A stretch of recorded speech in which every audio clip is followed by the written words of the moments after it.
The experience and the feelings and the visuals that you will have as you die is huge in occultism. And the way light travels into your eye and gets into your brain, there's a whole story, tons of symbolism that is done based off that. Almost every Catholic church is showing you something about the eyeball and the brain. The same ceiling before Michelangelo painted it, they have the same ceiling that church had. What? Black and blue ceiling with 5 pointed white stars. That's all over tons of Catholic churches, and the OTO uses it as well.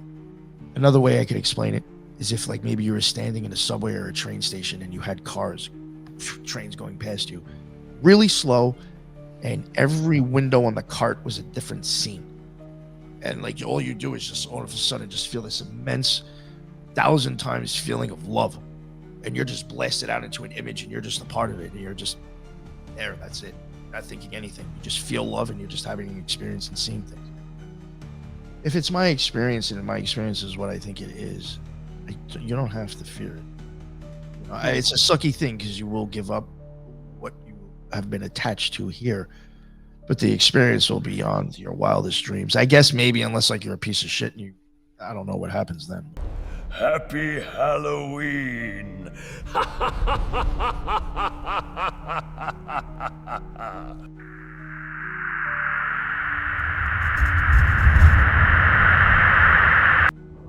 Subscribe to Mike and Dave's Multiverse on YouTube, Spotify, and Rumble today. He does. Nick was one of these guys, or when I met you, Nick, I knew you've been on a wild ride. And so I wanted to hear your story. And then I spent, a few weeks like going through your show. I even made an appearance on your show, and I wanted to apologize for that.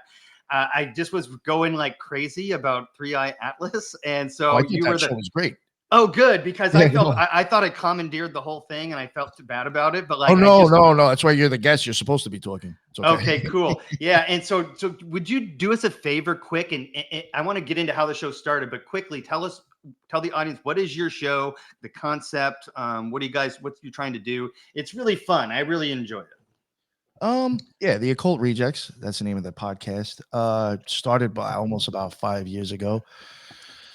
Just real quick, I'm a ceremonial magician, occultist. I used to be a member of the Ordo Templi Orientis. I'm not anymore. I was a member of that for probably about 6 years.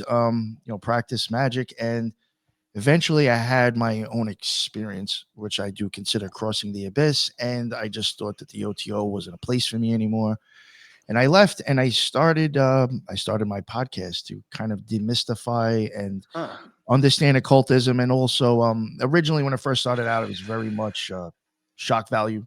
Point the finger at the bad guys. These are bad people. This is what they're doing. I did enough of that. I think people understand that we can be manipulated by magic, and there's horrible people out there. But now it's much more focused on kind of like understanding magic, science, even a little bit of academic stuff I put in there. Yeah, we're just trying to showing older people from the past and things they were into in the 1600s. Yeah. And I noticed you guys leaning into some ancient history topics too. And yeah, I think that all ties in. Yeah, that's what I wondered. Would you tell me like a little bit about how the crossover there? I mean, I know that there's probably some deep rabbit holes, but like, how does that cross over? Well, again, when I had a magical experience, there's just certain things that it's hard to explain, but like certain things pop into your head, and it's just like you get this message, or you get like some thought or whatever idea that just seems like it's yelling at you. And I had started like wondering if for some reason I had an idea that physiology was involved in occultism. And when I started looking into it, it just seems like with occultism or magic, I do think it actually is occulted science in a sense. I would start looking at people from the 16 or 1700s that were big influences of where we are today. And you look in their books, and they're talking about how sound affects you. They're showing there's detailed pictures in there of people drawing the inside of the eyeball and the brain. Why are occultists doing this? Why are they worried about the eyeball, the brain, and showing you how music and the music of spheres will affect you? I think frequency, I think physiology, and all that stuff, vibration, piezoelectricity, electricity, and magnetism, I think all falls under occult science. I think there's people who have known this stuff for a long time, and it's just been hidden, in my opinion. Like when we talk about how these pyramids or all these things in India or these gigantic megaliths that were done, I think occult science was used. Okay, and that was gonna be like what I was gonna ask, which was like, what is like occult science for somebody who doesn't even know like what occultism is? I mean, I would even say it goes as far as like putting batteries around your wrist to make a fucking bottle cap float in your hand. Sure. Okay. You know, the pure simple stuff that people don't even think about because they're too busy in their iPhone or they forgot it when they learned it in school. They didn't even learn it in school. Like something like basic stuff of even understanding frequencies, vibrations. It's just, like free energy. I mean, what do Yeah. you need to get some magnets and copper and you could be cloud busting. There was this book I read. I can't remember. I loved it when I was a kid. I can't remember what it was called. I'm gonna flash it up on the edit when I remember. But it was about this young boy who had like an affinity for magic, and this was in like the Middle Ages ish, like medieval times, we'll say. And there was like a guy who worked for his dad, and his dad owned this big estate. But he like kind of was dabbling. He found some book. The point is he like dabbled into it, and he realized that this guy that worked at his house was actually like an extra dimensional alien. So the point is he ends up like this guy starts teaching him like the basics of magic on Earth and this plane of existence, right? And it really was scientifically based. Yeah, I think. And so I see where you're going with that, and so we get the point of the show. We know where you're at. Like, let's start at the top with Nick. Like, where are you from, and then how did you like get into all this stuff, and how did you end up in the OTO, and like, I mean, what is the OTO? Give us the whole rundown. I'll ask you some questions on the way. Sure. Yeah. I mean, as growing up as a child, I don't know if it was because of just living on Long Island. Maybe Brittany would get it, but it's just like everything's always like some dead Indian. Some Indian burial ground is a reason for why things are weird. We have Lake Ronkonkoma that takes a fucking guy every year because there's a woman in the lake that wants to take him. So you have all this ghosts and, have all this stuff around you that already is kind of like, opening you up to thinking about this stuff. So just growing up, I believed in ghosts. My mom thought the house might have been haunted. My dad was questionable on it too. There's a lot of that in the New England area for whatever reason, right? Nova Scotia down to like New Hampshire, down to like Connecticut. Everyone talks about that kind of stuff. All the way down to to Savannah. Yeah, that's true. On the East Coast of Canada, it's a big thing. Yeah, for real. Yeah, you're right. So yeah, I had that growing up. I just believed in all that stuff. Possible aliens. My dad is, big into believing in that. Still, and ghosts. So all that stuff was already there for me as a child. Eventually, like you probably just due to religion, you just start hearing about all the horrible bad things, and you start hearing about magic and witchcraft. And I guess if religion's telling you to stay away from it, it must be real. So I wanted to figure it out or understand what the fuck is it? Why is it so bad? It's just interesting stuff. So I believed it was real, and then I guess eventually at some point, well, no, actually I know what it was. Eventually, later on in my life, once I started getting into conspiracies and getting into that whole world.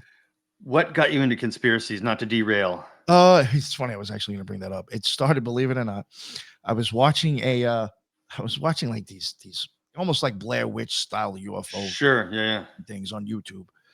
And Play Next came up, and like it went to Project Camelot. And I watched that, and I was like, "Oh, what the fuck is this? This is wild!" Like to doing interviews with these people supposedly from the government, blah blah blah. So I started looking into that, and then they have these guests on, and you start looking for them. So eventually I came across like Jordan Maxwell, Michael Tessarian, David Icke, a lot of those old school dudes, and they all talk about occultism. So I was just very intrigued by that and started I guess just for my own education, or I guess my own interests. Whenever I would kind of start looking for stuff on the internet to learn myself, I would look into that stuff and try to learn about it. And after a couple of years, or actually after a while, I was like, you know what? I actually don't know what magic is. I know who supposedly started what order. I know supposedly how old it is, or where it is, and this and that, and all their symbolism, supposedly the horrible people. But I don't know what occultism is or magic. So I was like, maybe I should just join the place and see what it's like. And I was like, fuck it, who cares? I ain't got nothing else to do. So how old were you? That's fucking crazy. That was in my mid-30s. Okay, now let me just stop you there because like there had to been something happening like either like I'm a mental health counselor, okay, as a trade, and I'm not trying to like dig. Just tell me whatever you want to like share on the show, okay? But like, I feel like to get to that point where you're like, fuck it, I'm gonna. So you decide you're gonna join. What did you like vet certain ones? Like why OTO? Yeah. Like The Freemasons. I knew somebody was in the Freemasons, and they had told me that it would take a while to even get up to the whole, I guess, ceremonial magic shit. So I didn't want to wait, and there was no Golden Dawn near me, no Martinist near me. So the only thing that was available was the OTO, which I was not too big about actually, because Aleister Crowley, I know he has a shit fucking reputation. Sure. So I was just like, all right, I guess I'll check this place out since it's 20 minutes away from me. And I went. It was a little bit different than what I had seen on YouTube. On YouTube, I never thought that they don't show nudity. When I went there, they did the Gnostic mass. Tits came out. Okay. So that shocked me. I guess not enough to scare me away because I ended up staying for about another 5 or 6 years. The next class I did go to, I will say, was a candle making class, a spell candle making class. It wasn't another Gnostic mass at first because, believe it or not, it did weird me out. And honestly, I'm just going to keep it real. I didn't want to see her breasts anyway. But, I eventually went back and did a couple of degrees. The OTO was originally a Freemason order. Yeah, it's not like a cult. I say that I shouldn't have said that. Oh no, you know what? Actually, by the 8th or 7th degree, it becomes a cult because you're supposed to sign all your shit over to them. Okay, So, I just didn't want to say like offend anyone. Like there's some occultism involved. But when I say the word cult, like it typically it's negative connotation, and that's not what I was trying to do. But yeah. So sorry, continue. Yeah. So yeah, like again, I had mentioned in the 8th degree, I think you do have to sign your shit over. So in my opinion, it does become a cult. But yeah, it was started by the Freemasons, and it was kind of like I don't know if it would be an inner order or a side order, really. You could be a Freemason and join and not have to necessarily start from the bottom. You might, because of where you are in degrees, you might be able to kind of switch over to a different degree and not start at the beginning. That eventually they came across, this is the story, and I even find it shady. They came across Aleister Crowley's, I think it was his Book of the Law. And they thought he was putting out their secrets, that he somehow he understood them, and they contacted him somehow, whatever. And then eventually he was like, oh, I don't even know who you people are. I don't know what you're talking about. And then somehow he ends up with the order. They end up, I don't know. And he changes it over kind of like to the Book of the Law. He knocked down a bunch of the degrees and only brought it down to 13, which is Minerval, and then 12 degrees after that. Minerval is like a welcome guest. You're allowed to go to closed meetings, but you're not like, not a full member. So yeah, so it was originally a Freemasonic thing that Aleister Crowley took over. Yeah. I feel a bit ignorant about the whole thing.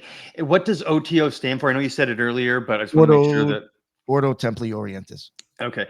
And then talk to me about the, like, I don't know, you started briefly mentioning it, but like, what's the like first few months, like in year, like initiation process kind of thing, like a new guy? Like I said, it was a little surprising, again, because I watched the Gnostic Mass on YouTube and not Vimeo. I saw a different one. What it's like, I guess, I mean, it was weird at times. I mean, there was people there that I wouldn't normally associate with outside of that place. There was a handful of people I was cool with. But I mean, overall, I was around a bunch of people that were looking to figure something out, scared of themselves, probably, scared of their own shadow, easily manipulated, unfortunately, because they are looking for friends. And I was just looking to get educated, which I guess is hence why I eventually left, because I didn't feel like they had anything to educate me with anymore. Right. It was a good experience for me to find out other avenues or other ways of magic, to meet other people that I can learn from or ask them from what they do. But they have classes there. I mean, that was another thing. I would go to a lot of classes sometimes, folk magic, Dutch magic, candle magic, talismans. I did a class on sigils myself. They would have classes there. Sometimes they would do like history on people that might even be on like the Gnostic saints list. Like somebody might come to Jacob Bone for an hour, or a planetary magic. They did that. They had a thing where they were doing a planetary magic series. They have meetups where you can just go meet at a bar or a coffee place, and people who might be interested in the OTO can come there and sit down with people. I've never went to one of these. They can come down and sit with people that are in it to get an idea and talk to them to see if they even want to fucking show up, I guess. But the lodge I went to Hootie Lodge, was a big lodge. Okay, it's called a lodge, just like in Masons. Yeah, they do have camps and oases. Mm-hmm. Depending on how many people and how high up the initiations go, determines, camp, oasis, or lodge. Lodge is the biggest. Camp, pretty sure camp is the first, and then it's oasis. Is there, like a camp, you'll be doing the Gnostic Mass probably out of your garage. Okay. Is there like, I'm just trying to understand the whole picture. Like, what's the lodge look like? Is it like out in the wilderness? Like, is no, it? It's what is it? It's inside of a building. There normally will be a room that you could probably like. I'll tell you how mine was set up. Yeah, I want the. First off, this even made it uncomfortable and weird. When I went to go, I found that, and you can find these things online. I don't know if I found them on Facebook or wherever. I found a place that was near, on their own OTO site. They'll show you where all these places are. And I was like, oh, wow, there's 20 minutes away from me. And I think like it has like contact information, or sites. They all have like Facebook or some sort of social media. So I found them. And then I think I found like their email. I think they had a calendar up or something showing their events. And I was like, oh, Gnostic Mass. I've looked at that on YouTube already. I'll go to one of those. So I contacted them and told them I wanted to come to the one that was like 3 weeks from now. And they're like, yeah, not a problem. They're like, they normally do one every weekend. So they're like, just hit us up prior and let us know that you're coming, that to the one that you want to come to. Mm-hmm. So eventually I had, as it got close, I emailed them, let them know I was coming. They gave me directions and the address. Mm-hmm. And like, that was weird to me because I was just, that sounds shady because like the way that they're explaining it now, it's in Sunnyside. And they're in an apartment building. You need a key to get in an apartment building. I'd have been weirded out the whole time. So they're saying in the email, there's a park across the street and there's benches there. Mm-hmm. There'll be people there. Go hang out and wait on the benches until somebody comes out to get you. And I'm like, yo, what the is this? It's like, so it already sounded weird until I knew the situation. Nobody can walk in unless they have that key. So people are going to have to wait. But it sounded weird. You know what I'm saying? So when I get there, especially when you're first walking up, you don't know what you're doing. Yeah, I was just the like, instructions. Yeah, it sounds like from a movie or something. Yeah. I'm like driving down the street. I'm like, well, there's a bunch of emo goth looking dudes and kids, people. So I was like, that's probably them. So at least I know that they're outside. I'm not going to be the only one waiting out there. So that at least made me feel a little bit safe. I figured I was going to be like by myself standing on the side of a street waiting to get kidnapped. So I was like, all right, there's other people over there. I walked over there. Eventually some dude came out with a key and let everybody in. And I was like, okay, this makes more sense. He has to actually unlock the gate. They were all new people too. No. You just have to. You could be there 5 years. You're gonna have to wait until somebody with the key comes out. Got it. Okay. So yeah, he lets us. He lets you in. Sorry. Yeah, he lets us in, and like eventually when we get to the room, there's this one big waiting room where we would sit in, and it had like chairs on one side, chairs on the other. Stuff up on the walls, art, like what? That's what I was going to ask. There was a picture of the Kabbalistic tree showing how the tarot fits on it. That was one of the pictures. They had a bookcase with a whole bunch of occult books in there that you could take out if you were a member. They did have like a big mummy tomb like up in one corner. Okay. Then you have like, I'm just guessing because it's the way the place was built. Then you have like they had like these curtains that looked like they hung to kind of separate. In my opinion, it almost looked like a big studio, kind of gigantic studio that they rented out with like one separate room and like, but it opened up and then like went into this big, huge room. That was the temple. When you walked in there, you weren't allowed to walk in there with your shoes. You got to take that off. That had the ceiling was just like what the same ceiling before Michelangelo painted it. They have the same ceiling that church had. What? Black and blue ceiling with 5 pointed white stars. That's all over tons of Catholic churches, and the OTO uses it as well. I've seen it in Catholic churches. It's based off of the Gnostic Mass is based off of Russian Orthodox. People don't know that. Okay. He even quotes stuff out of the Bible, and a lot of Thelemites don't even realize it because they just want to hate Catholicism and Christianity. But get back to it. So yeah, it has this dark blue, like black, dark ceiling. It has 500 white stars all over the place. Down at one end, it looks like kind of like a standing tomb that has a curtain, because during the Gnostic Mass, the priest will come out of there. Then to the right is the altar, which anybody could really go online and like look up like OTO Gnostic Mass altar or whatever. It's like a bunch of stages of like candles. The Book of the Law will be placed up there. There's roses. Eventually, the priestess will be up there. At one point, the priest will be standing up there, where the priestess is sitting there holding things. There's 2 altars. If it's the Gnostic Mass is set up, there'll be 2 altars in the middle of the room. One is for the salt and the water. The other one is for the incense and the charcoal. So, and then the temple room also had chair, like it was almost kind of like just the easiest way to explain it, just chairs down the side of the room, so people could sit there and either sit there or you can stand. Like in the Gnostic Mass, there's times where you will have to stand up and actually do certain movements with everybody else. But during that time, you can sit there, especially if they're doing a class or whatever, or initiations, you'll be sitting. Okay. So you're in there for the first time, and you're with like a bunch of random goth kids and stuff, and you're like observing your surroundings. What are you thinking? Is that what you expected? How were you feeling? Were you feeling like well, I'll actually, believe it or not, because of the way it looked and the people that I was around, I was like, all right, I don't think I don't think I have to worry as much. Just keeping it real. Okay. Yeah, I didn't feel in danger that much. I'm trying to get the vibe is what I'm trying to do. Yeah, because it was just basically, it's like, I mean, half of them are like far leftists. Sure. And the other half were just like, I'm going to be keeping it real, just geeks probably looking for friends. Yeah, trying to belong somewhere. Yeah, and I was one of those. Geek looking for friends. Yeah, or just looking for people to learn from, to understand this shit with. I wanted to geek out and figure out this shit, because what I was finding on my own wasn't working. Like, another reason why I even got involved in this is because the books that I was using, they started contradicting themselves. There's one person who like is quoting Crowley and telling you how to do Liber Resh, but when you go to Crowley's actual Liber Resh, it's different. So I'm like, how is this in a book? It's not correct. So I was like, maybe I should just go to these places and actually hear from their mouths. So I mean, that was even another reason why. It's because I found contradictions in books and stuff. Yeah, so you were going to learn, but then you were looking for like belonging and connection as well, right? Well, I need somebody I could talk to about this shit. It's like, who do you bounce the shit off of? Exactly. Yeah. That's a human nature, right? I mean, I will say again, there wasn't any. I mean, there was maybe 2 people that I ever really actually like spoke to outside the place. I mean, I don't know if it really did that much for a bunch of friends, but okay. Yeah. I was just, but like, you didn't get anything out of like the connection on the weekly meetings and stuff like that. I mean, it was all right.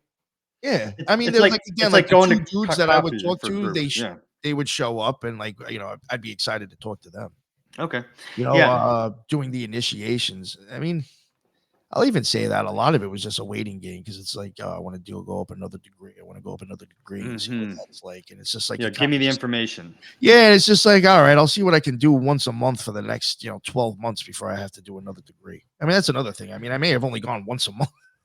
So they had a quicker degree process though than a traditional Mason process, right? The first 4 degrees you're allowed to petition and ask to do. Okay. The first one, I think you have to wait 6 months, maybe, for them to allow you to be Minerval. For some reason, they fucked me off for almost 18. Then I think you have to wait a year for first, and then it might be like a year and a half for second. There's certain different time schedules between degrees, but once you get up to 4th, you ain't going anywhere farther unless somebody taps you on the shoulder and asks you to go up to 5th.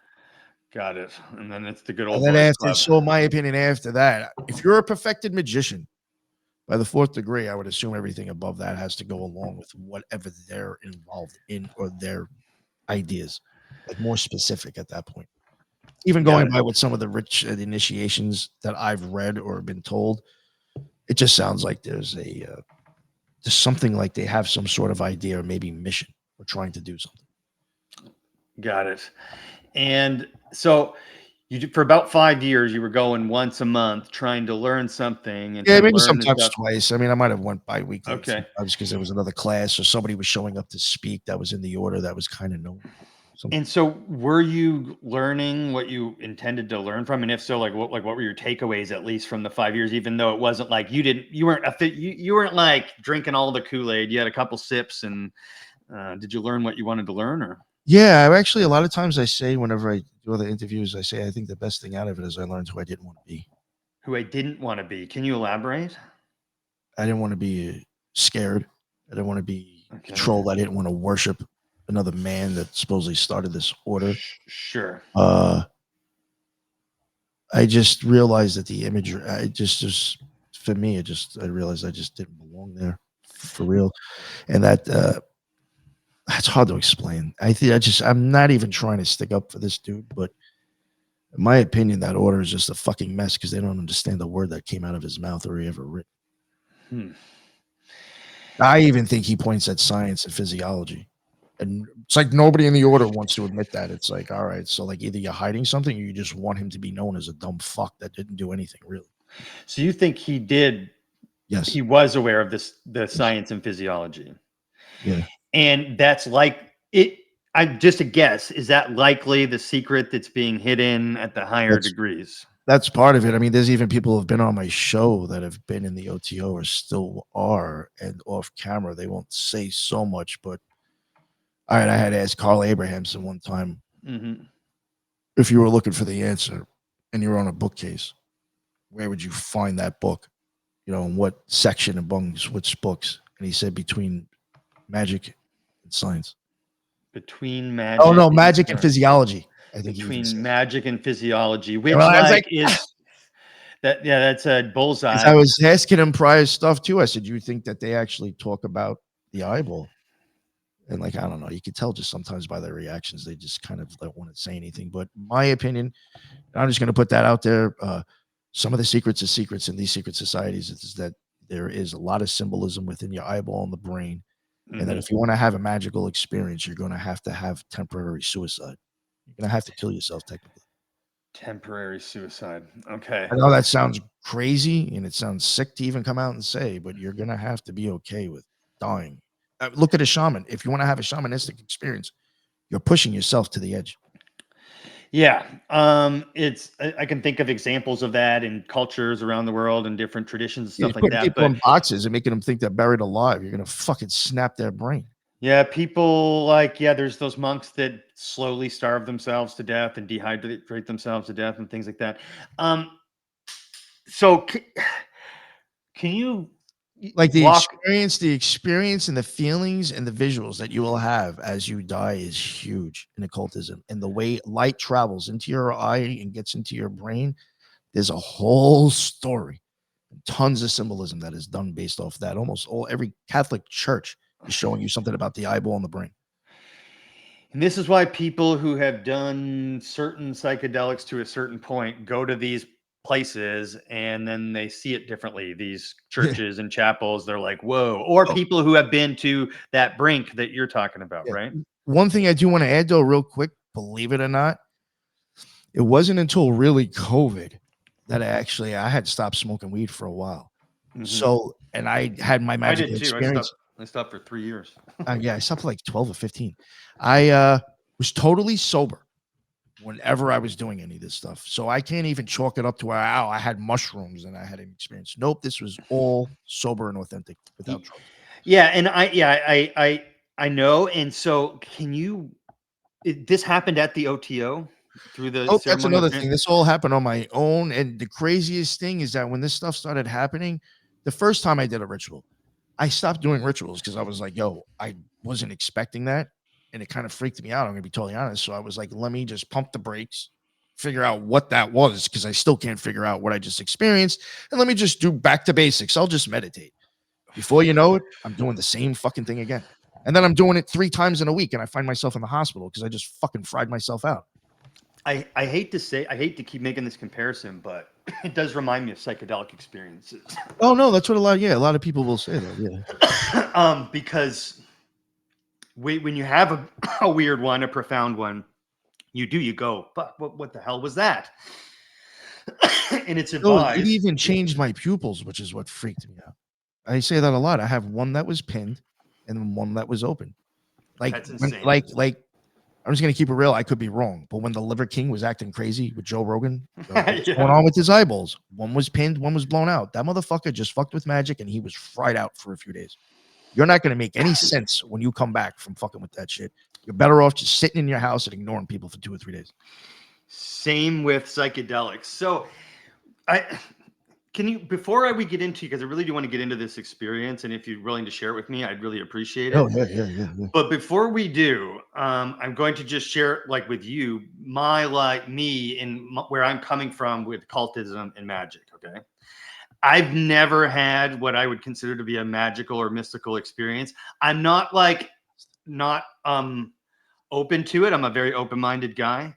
My experience with magic is basically through fantasy, Dungeons and Dragons, RPG games, like cast fire on these goblins and stuff like that. So when you're talking about magic and you're saying planetary magic and herbal magic and this, I'm going, I don't know what the hell he's talking about. Yeah, but I did this on purpose. Like, I was like, should I look into this? Should I watch one of his other podcasts? Should I watch him on UU? I was like, nope, I'm not going to do that, because I want, like, my audience to hear, like, what your definition of magic is, because when people who don't look into this stuff, Nick, hear magic, they hear, like, maybe Harry Potter, or they hear Dungeons and Dragons. But Harry Potter does have occultism and stuff, but it nerfs down what it actually is. Yeah, watered it down. Yes. Real quick, I just want to ask Brittany if she remembers this. Maybe not, because you're a little bit younger than me. Do you remember when some kid, like, killed one of his family members or a few people in his house because of Dungeons and Dragons? It happened at Ronkonkoma. No, I don't. Oh, you can still look that up and find an old article. That was at the end of my block. So, I mean, that's even another thing. Believe it or not, I had 4 houses down, open satanic devil worshippers. I mean, they had the symbols all over their car. They had a death metal band that came blasting out of the window. Down the block, I got some kid who killed one of his parents because Dungeons and Dragons told him to do it. And then the sickest thing is a few years later, there's a car accident and a car goes into the house and kills the rest of the people that he didn't kill. I'm not laughing at that. I just like when Nick gets all fired up. It makes me happy. I'm not laughing at those people dying. I'm growing up in, like, basically Nazi experiment Long Island. Of course, I'm going to be open to this shit. So I remember hearing stories like that about Dungeons and Dragons, but, like, my experience with Dungeons and Dragons is literally like me and my, like, with all due respect, nerd of an uncle teaching me and my brothers how to play, and just considering it like Lord of the Rings. Like, I didn't there was no, like, attachment, but you can see how the doorway is easily opened with Dungeons and Dragons, right? Yeah, I mean, it's just like I had all this stuff even going on in my life. It's just like all those things were, like, thrown right in my face anyway. Like, you know what I'm saying, like the weird or the evil, or all that. Yeah, it's everywhere. Yeah. Oh yeah. Yeah, and I mean, so, there was a time I remember when I was growing up, animals were disappearing, and people were. The whole thing was the saint worship, as a sacrifice. I mean, it's just like the shit that I grew up with, thrown in my face and hearing as a kid. It literally goes back to. I mean, eventually, you just go, what the fuck is up with all this? It literally goes back to the initial landings of Europeans in where you live. Like, it's ripe and built on superstition. Yeah, I mean, honestly, if we even do get to it, which it's okay if we don't, because I know we're going a while already. But even with the vampire thing, the way I look at it, I'm like, yo, that perfectly encapsulates what I'm getting at. Yeah, you take, like, in my opinion, it was a tuberculosis and rabies scare, and got twisted up with just crazy shit, turned into a vampire. I mean, just real quick, this is even one of the craziest things. And what I added to the paper, I told Brittany, at one point for tuberculosis, drinking blood was a way to get rid of it, and they were calling those people vampires and making cartoons out of them. Right. And so this adds so much context to stuff like that when you really look into it, which is scared. Yeah. They're digging people up who were dead 20 years, thinking that somehow they're going to get them, and they're burning them because they're afraid people are dying from TB, and it's now vampires. It's just weird, right? Like the superstition and where people will go with, like, yeah, I do want to get into that. Actually, I do want to get into that. So let's save that towards the end. So you're in OTO. You just you eventually, you're not getting what you wanted out of it. 5 years is a while, so you must have enjoyed something about it. Right? Yeah. There was one time where I think I even stopped going for 6 months. again, believe it or not, at some point, I mean, I guess you are right. At some point, it really probably was more of, believe it or not, I liked doing the Gnostic Mass, and I wanted to be able to teach classes. Now, I was in the Gnostic Mass eventually. This sounds silly. It's for some reason. It could have also been that I was like married or getting engaged. I was engaged at the time. It was one of the two. Either I was married already or engaged. You know, I was just like off looking at a chick up there sometime. And again, I'm not just trying to be a dick. I'm not the, you know, God's gift to women, but I just didn't want to look at those women, you know, half naked. So it was like a little weird and uncomfortable because it happens every fucking mass. So I was like, oh, if I get involved in the mass and I'm one of the children, when she has her shit off, my back will be towards her and I'm actually facing everyone else. Interesting. So that'll make it less uncomfortable for me. And I actually tell you the truth, you probably actually have to do less than the people even standing on the side, because there's times they got to go and do all these things and do all this shit, and you're just walking around with incense and fucking, you know, charcoal or water and salt, you know, walking around a couple of ways, and that's it. So I was like, yeah, I'll do that. It makes me look good. I'm doing something, because when you're there, they want you to even start getting involved, which is why eventually I did a class, because they eventually they're like, you've been here for a few years, you should be able to teach somebody something. I was like, all right, I'll do sigils. But why do you? But again, even like you said, there was like, again, there was 2 or 3 dudes that I was pretty close to. So I mean, that did help me like sometimes go. Okay, and why did you like the mass? And could you kind of set the scene for like a mass? What's the purpose of it? What does it look like? What are you doing? They're showing, like, basically, in my opinion, the crossing the abyss. Okay.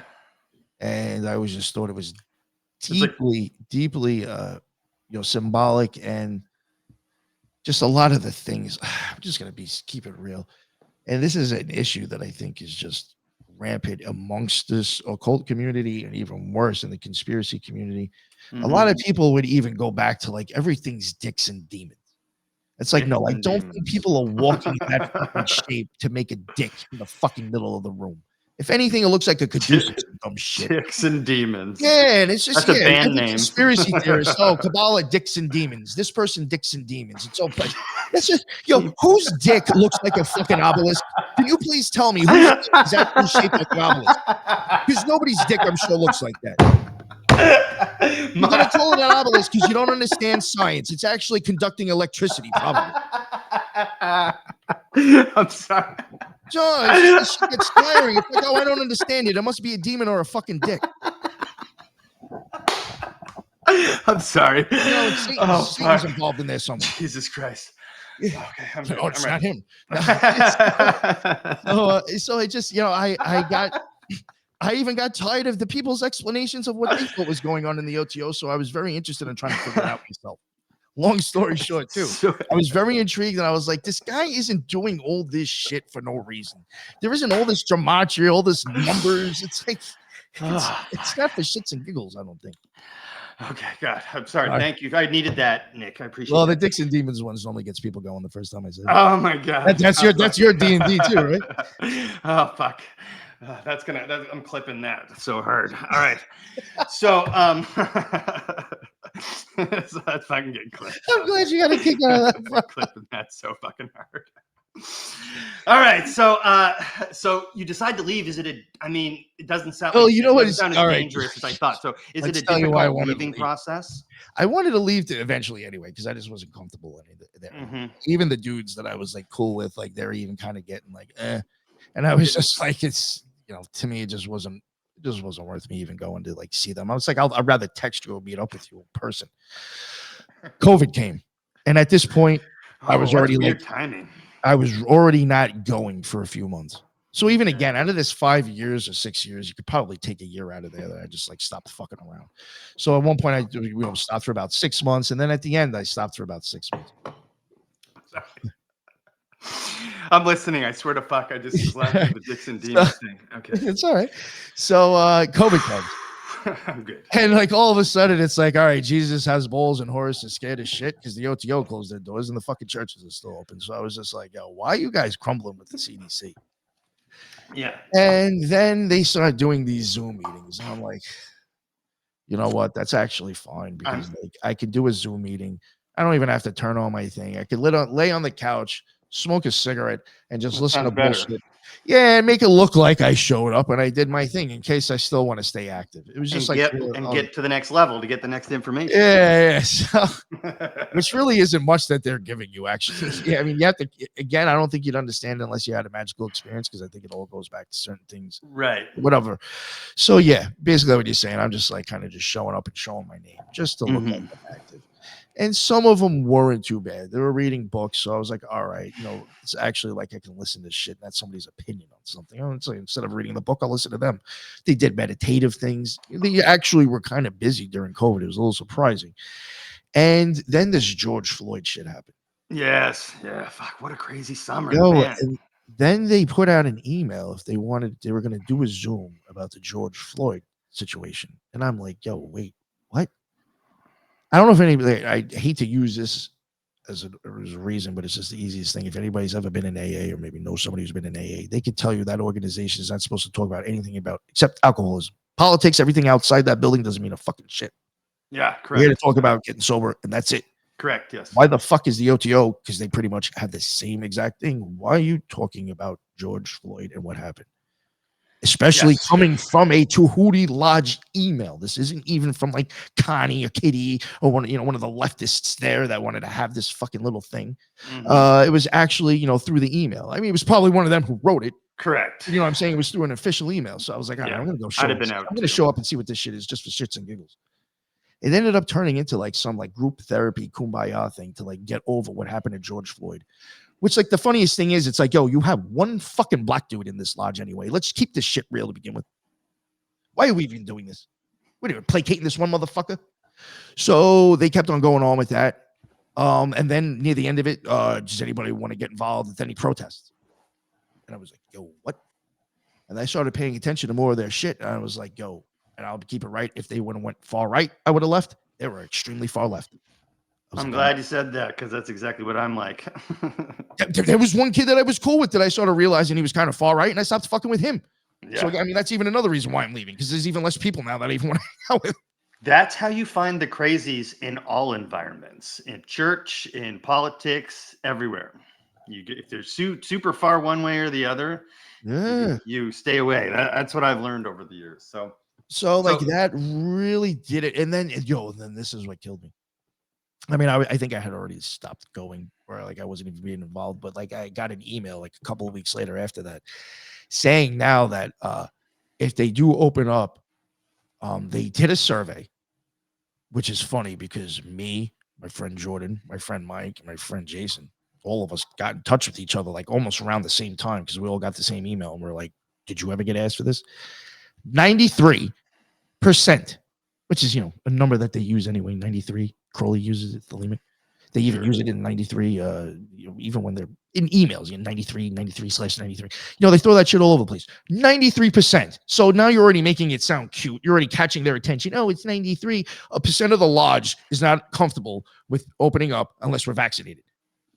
I was like, I can tell you right now, just out of the amount of members, the solid members that are there, the amount of people I know myself that would have said no would knock that down fucking farther. So you're lying, and it's a number that catches their attention and they like. Now you're forcing the jab on people if they want to come in here. Commies, man, commies. Fuck you, dude. Yeah, fuck all that shit. But Jesus's doors is fucking open. Yeah. He's got bigger balls than fucking Horus, I guess. And not if you're in Canada, the Canadian government was like literally closing churches and shit. They arrested a fucking priest. But yeah, in US, you could go to church. Which I think was actually great. I'm not knocking churches either. I'm actually, of course, I'm very interested, believe it or not, in Catholicism. So I think it was actually good that churches were open. I'm interested in it all. It's just a lot. There's so much. There's so many layers to each one, and it's a little overwhelming. But you decide to get out. You just stop going because of all that, which I totally get. And then, so what's the next step on your journey then of like trying to learn about this stuff that you've been interested in your whole life? At that point, I had already had my magical experiences. So I wasn't even looking at this stuff the same as that they were even. Can we go there then? Yeah. The first time it happened, I was doing a ritual. And I think it was either to Hathor. It was a Friday, so it was either to Hathor or it was to the god idea or archetype that goes with Netzach on the Tree of Life. Okay, pause. What does any of this mean? What's doing a ritual? Can you kind of set that scene? Oh yeah, Perfect. awesome. I'm glad you even asked that. Yes, please. First, I will take a ritual bath. Well, I have my intentions already made up. Prior to doing the ritual, if there was a talisman that maybe I wanted to use or make, I might have even have made that. All right, if the ritual's on a Friday, there's a good possibility either that morning or maybe the Friday beforehand, on the hour of Venus, which is the day of Friday, I would have constructed a talisman. Either I would have drawn it out or I would have burned it into wood with a wood burning thing. Okay. Depending if it's something I think I'm going to use oftenly, I will actually burn it into the wood. So I will construct that if needed. If I was going to have a candle or any dressing on that, I might have done it on the same day on the hour. Or again, like let's say I'm doing the ritual in the afternoon on the hour of Venus. The hour of planets show up 3 times a day. The morning one, I could have constructed the talisman or whatever I'm using, the candle. And then when I start the ritual, I'll use that stuff. Prior to the ritual, I'll take a ritual bath. I'll probably use whatever herbs or incense that I can use and I'm going to burn if you get naked in the tub, because cinnamon will do that. I had to learn my lesson. That shit burns. Don't put that in bath water. So the cinnamon, that must have been before the. Remember during COVID, everyone was doing the cinnamon like. Oh, in their mouth? cinnamon goes with Hathor and Friday, so I was like, I was like, oh, let me throw this in the bath water. That shit. Woo! So all right, I'll take the ritual bath. I'll probably meditate in there maybe 20, 30 minutes, or just relaxing, thinking about what I'm about to do, thinking about what my outcome is. Setting your intentions. Yes. I'll get out. I'll meditate again sometimes. I'll do probably I will normally like envision light coming down into me and flowing through my body, going into the ground, sometimes reversing, and then I'll start focusing on all my chakras and make sure I can feel them and align them. Then after that, I will get up. I would normally probably do I'm stating what I'm about to do. I'm asking God to look over me. I'm asking like out loud. Yes. Yeah. I'll state, my purpose and asking God to watch over me during this most holy act. That's what say something like that. Then depending, there was certain times and rituals I wasn't sure if I made a difference, and I was like just tweaking with things. Then at that point, I might I would take the water. I use pink Himalayan salt. I'll dump it in the water. I had even one of those sprinkler things that the Catholic Church would use that has a little ball on the end with the cotton in there because I liked the way it looked and it just made sense. Believe it or not, at one point my wife was even said your altar looks like it's fucking church. Like it doesn't look like you're in a secret society. She's like, I feel like I just walked in the Catholic Church. I even used the wafers. Used the wafers when I would do that and wine and everything. For a similar like body of Christ. Yeah. Whatever I was dealing with, I was using that. But all right, not to get too far ahead. So I'll dip the stuff in there. I'll go around the circle. Oh God, may the salt of the earth admonish the waters, something like that. I would say as I'm to bear the great mother or something like that. I would do all that as I go around to the 4 corners. I would sprinkle the stuff. Then I would dip the incense on the charcoal and let the fire in the air make sweet the world. Father, be thou adorned, or something like that, I would say. And I would make crosses in all 4 cardinal directions and then purify my working area like that. Then again, I'll probably call upon to God. Sometimes I would throw Toth or Tahuti in there as a messenger in between, depending on what I was doing. But probably, again, state what I'm about to do and ask for protection again. And then I would go right. The Egyptian god Toth? Yes. And then when you say God, you're literally talking about the monotheistic version? Yes. Okay. I would even look at Toth as just a lower version. Right. It's the way of God reaching his hand out to Toth. Correct. All right. So, so I would do that, and then I would do the lesser banishing ritual of the pentagram. And that is used to banish all earthly energies and, I guess, influences. You draw a pentagram in each cardinal direction. You charge it with a God name. You invoke the angels, and you ask them to basically clear out the area. Is this like human energy? Are we talking about human energy, or what are we like? See, earthly my idea of energy. these rituals and what they're really for and what you're doing are completely different. I'm trying to Okay. think of the best way to explain it for how most people would take it. Okay. Oh no, I guess you're actually asking for like the angels to come down and kind of like bless you, put a protective bubble around you. The whole idea of doing these banishing rituals, they will tell you it's almost like a common saying. It's to start off with a clean slate. There's Sure. nothing influencing you, no energies, anything. It's just a total blank. It's if a painter had I guess somehow cleared off the painting and it was just the canvas there now, so you could start all over. But what you think is like that's like the general explanation, but you think there's a whole physiological thing. Yeah, I think if you look at certain rituals, especially the way that you move around in the four cardinal directions, and if you do start using the black robe, I think you're actually mimicking your eyeball dilating and sucking light in or pushing it out. Because that's even another thing. I mean, you're basically calling upon light or energy, and your pupil decides how much light is coming into your eye. Right. Okay, that would explain the pupil anomaly. Because it pulls afterwards. your eyeball pulls open at four cardinal directions. But in this circle, if I'm wearing my black robe, I'm spinning around Okay. to do all this shit. And that's exactly how your pupil closes. It spins. It opens in a cross, but spins closed. And sometimes that salt and water, well, one that's going to be your tears. But even on your Aura Serrata, you will start to get crystals growing as you get older. So there's just a lot of shit where you start to see similarities with the way the pupils dilate and stuff in there. In the ritual, yeah.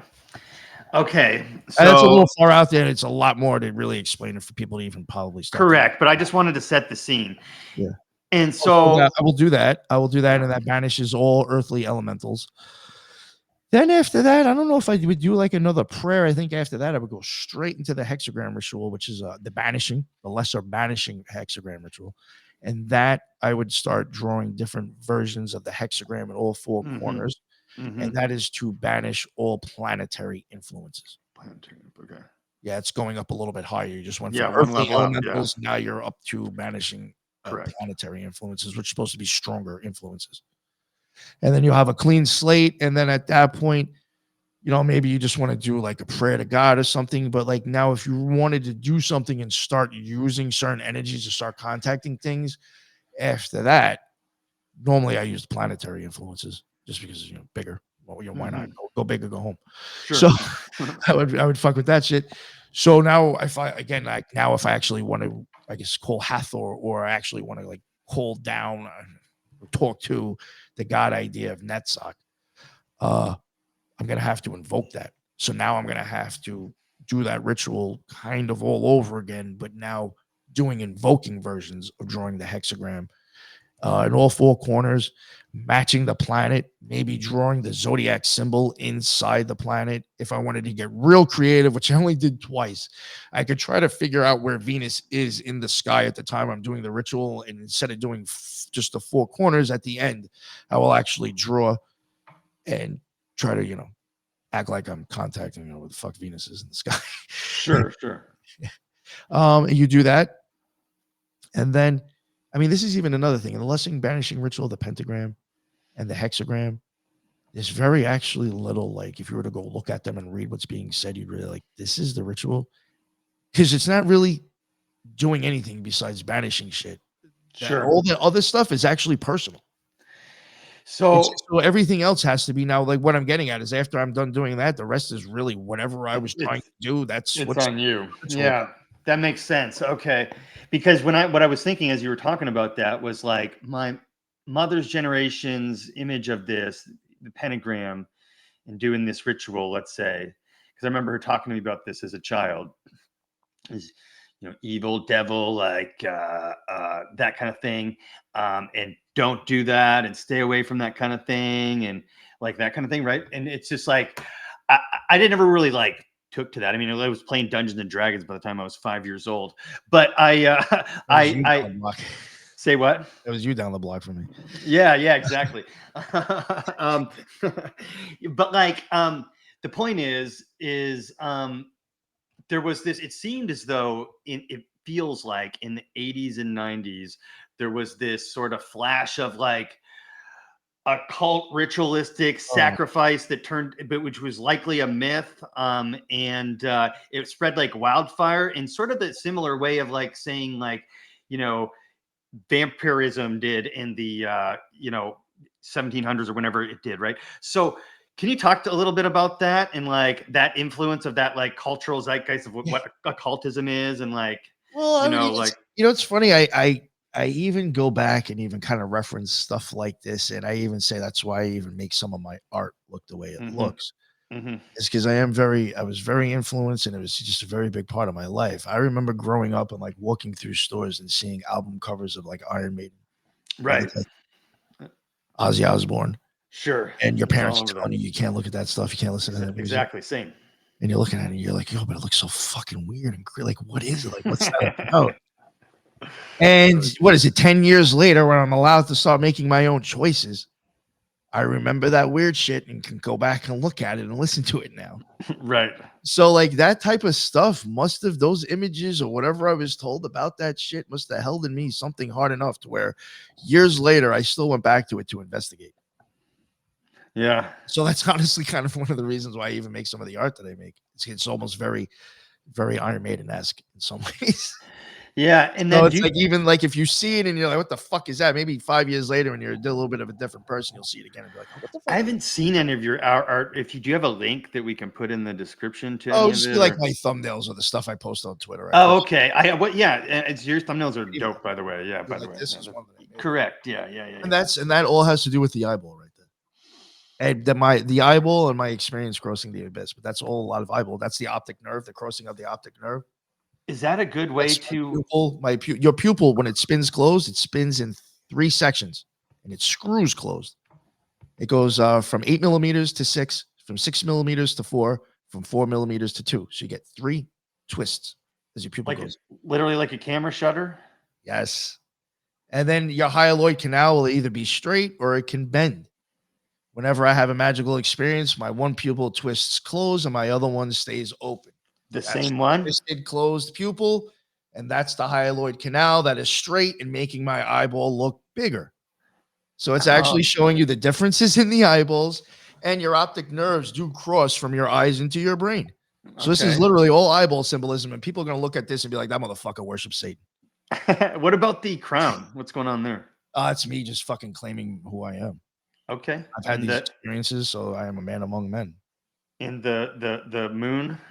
That's the image. Whenever I have a magical experience, I will see got it. Yeah. And the eclipse will rise up that way instead of sideways. And once it rises all the way up and the blackness is gone, that's when you cross the abyss.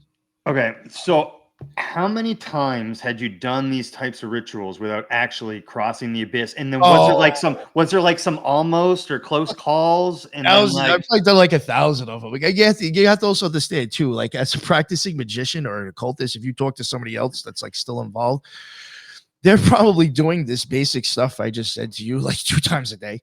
Yeah, right. Even if it's just to banish the shit and be like, all right, I have no influences on me, I can go out now. So I mean, I had done this stuff all the time, but I will say this is what actually really kind of weirded me out. My intentions was really never to get where I was getting. Like I wanted to be able to like have an experience with God. I was aiming for good things. It's just like, the experience still wasn't like, it was just way more intense and different than what I thought. The outcome would be. I mean, that was even another thing, which I'm sure every secret society is the same way. I was just a little pissed off. That's like, yo, the OTO couldn't tell you, like, I don't know. It's like, you got to warn a motherfucker. Like, maybe like what you're getting into isn't exactly what you think it is. And maybe it's not going to be the experience you think it is. It could be a lot more intense. And so you got to have some sort of like warning label or something. I hate to keep making this comparison, but it's my only frame of reference, but they don't warn you about that. Some people do. They used to not warn you about that with the psychedelics, right? It's like that you do it's a good idea. Imagine you dose somebody. Yeah. And they didn't know. And let's say it only lasted for like, 20 minutes or something. Right. You injected somebody with DMT and they blasted off for 10 minutes. And they don't even know what happened. Yeah, exactly. You know what I'm saying? Yeah. And then the scary thing is, this is another reason why I didn't go back to the OTO. If I didn't know what happened and I started telling this stuff to other people, how do I know they're not going to tell me what they want me to think would happen? Right. So I just kind of wanted to stay off my own and just kind of figure out what just happened on my own. Right. Yes, that makes sense. And dying is a very much like personally intimate thing. It's the most personally intimate thing. Yeah, I think it's So beautiful. I just sound crazy. It's the most beautiful experience I've ever had in my life. It tops any yes, drug or any orgasm I've ever had. correct. Yeah, that's what I It sounds imagine it just to whatever. I'm be. just keeping it real. As long as you can shake that fear of it though, right? I Or stopped. Honestly, one of the reasons why I stopped because I probably would keep going. It's so addictive. okay. And I So was like, I don't want to end up like Joe Biden or Kanye West. I'm just gonna end up burnt the fuck out. so was there like some like close almost okay, there's the eclipse happening, but then it doesn't 'cause Oh, you I get could bring myself to the edge. I could bring myself like right up to where that thing might start to move, and I'll cut it off. I haven't it done was that. so is it I was doing so that for a long time so it was up to you and you knew you were there and you were like, okay, and then you make the because of it choice. happening every time I've done it. It's happened 4 times. Uh-huh. Every time I've done it is the same Uh-huh. visuals over and Uh-huh. over again. So like I know, like, all right, I've gotten to here. This is the last stage. I'll shut off the movie. Okay. And like I'll even, or if I start feeling things that it's like, oh, I'm starting to slip out. Yeah, I'll try to cut it off. I see why meditation is so important to the practice, and it's because you have to be aware of your monkey brain, like being scared of shit, and you got to like pay attention, to your physiology, and you got to pay attention to like, you got to really be present. It's almost if you have to look at yourself as just being honestly strapped into a ride, and you're just like, okay, I'm going to deal with everything and let it happen, and just view it. Oh, that sounds so scary. Fuck, you just freaked me out just saying that because I'm just imagining That's really the myself on the best. 'Cause brink and like brink and falling off the cliff. you're gonna see stuff. I mean, it wasn't scary to me. Maybe it'd be scary to other people, but again, maybe it'd even be weird to people that they're seeing. You had Something been so chasing it detailed. though for 20 plus something years, right? Well, chasing the idea, actually doing ritualistic work and reading books and stuff like that, probably 5 or 6 before I 5. had my experience. Maybe 10 years before I had my experience. Because again, I was into books and practicing before I even went to the OTO. Okay. That was something I left out probably, but it was for about a year or 2 prior. I was like reading books and starting to try to practice these things without going somewhere. Okay. So what was the difference between the time you like, jumped off the edge of the cliff and the times you didn't? Was it you just decided to, or Joe, all right, maybe if I'll explain how it please? happens. Yeah, please. And then maybe I'll understand a little bit more. There was one time prior to that. I don't think I crossed the abyss, but it was close. I was meditating and I was playing with my chakras. Like I was telling you earlier, I would, sometimes just meditate on them and try to feel them go down.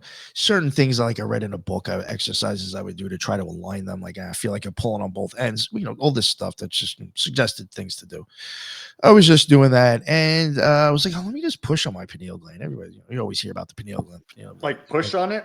No, well, see, this is another thing. Sorry. Right. I'm ignorant. This Sorry. is like another thing too. I mean, some people may not believe it. You can feel them motherfuckers.